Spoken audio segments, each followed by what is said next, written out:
Have you ever wondered why so many people who look incredibly wealthy, driving the brand new cars, wearing designer clothes, posting those lavish vacations on social media, are actually just one missed paycheck away from total ruin? Well, welcome to today's Explainer, where we're going to unravel one of the greatest illusions of modern life. It's a trap so many of us fall right into, choosing the appearance of success over actual, genuine financial freedom. And I've got to be completely honest with you guys right out of the gate.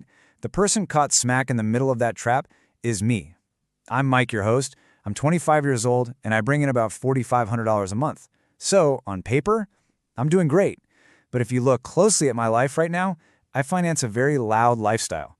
I've got a brand new truck with hefty monthly payments, a flashy watch I am definitely still paying off, and a whole closet full of brand name clothes that I bought on buy now, pay later plans. I look like I'm crushing it. But behind the scenes, I have absolutely zero safety net. Now, I want you to compare my loud, debt-fueled lifestyle to my neighbor, Dave.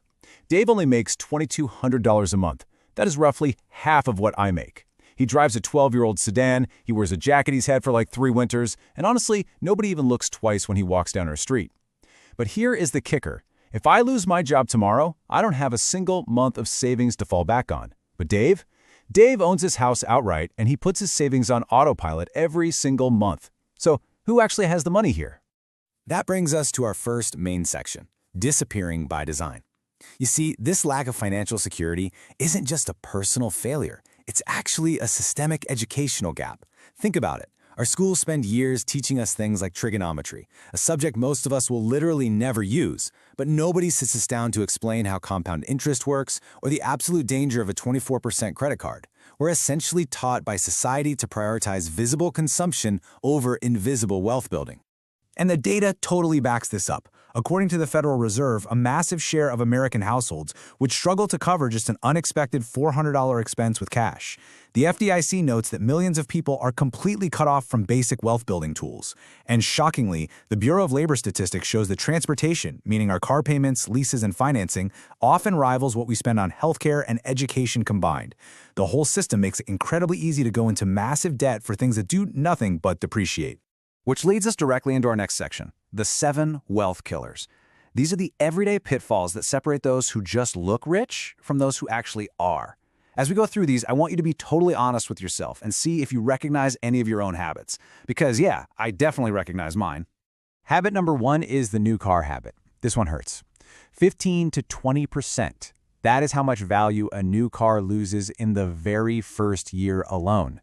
I financed a brand new $70,000 truck, and the literal second I drove it off the dealership lot, it was suddenly worth 10 to 14 grand less.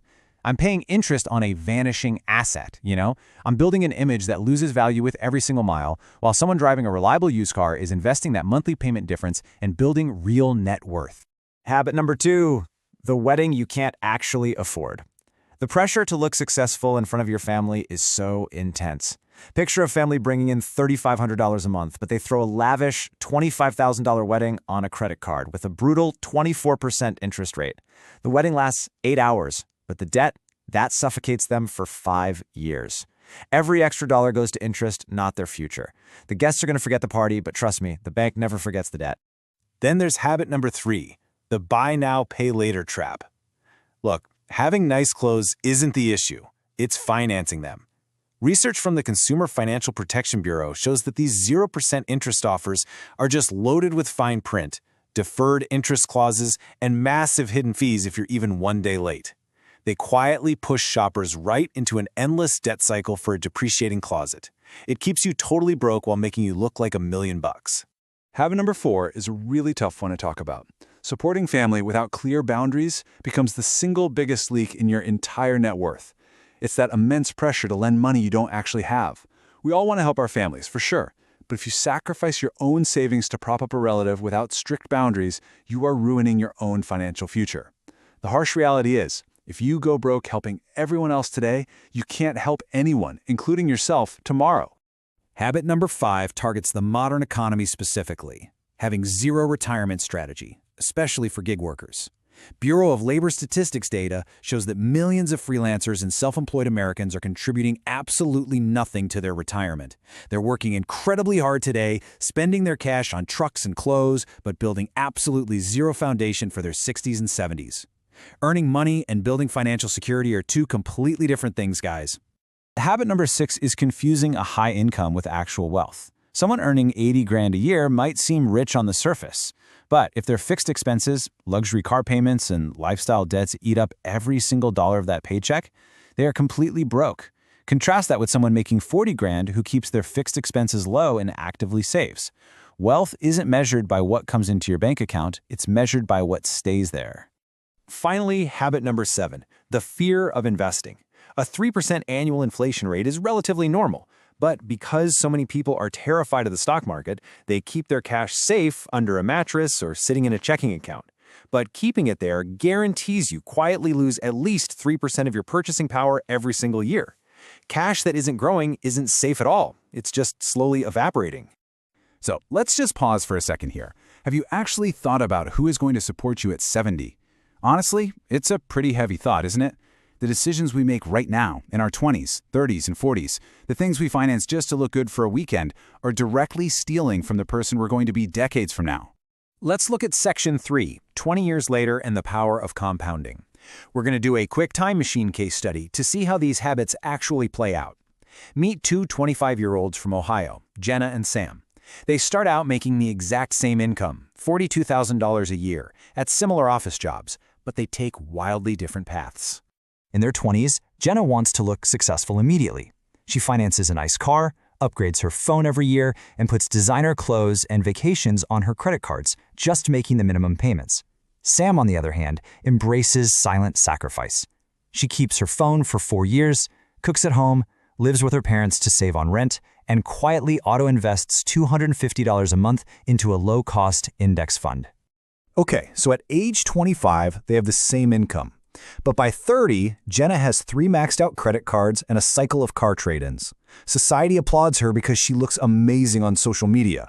Sam, at 30, uses her savings for a down payment on a small condo. Her family kind of mocks her for being no fun. But watch what happens by age 45. The math doesn't care about social media likes. At age 45, Jenna is still driving a newer car, sure, but she is drowning in debt with zero saved for retirement. When you ask about her future, she has no answers. But Sam, the one everyone mocked, she now owns that condo as a rental property. She sits on an investment portfolio worth well over $1 million, and she only works because she wants to. The deciding factor was never how much they earned, it was what they did with their money in silence when nobody was watching.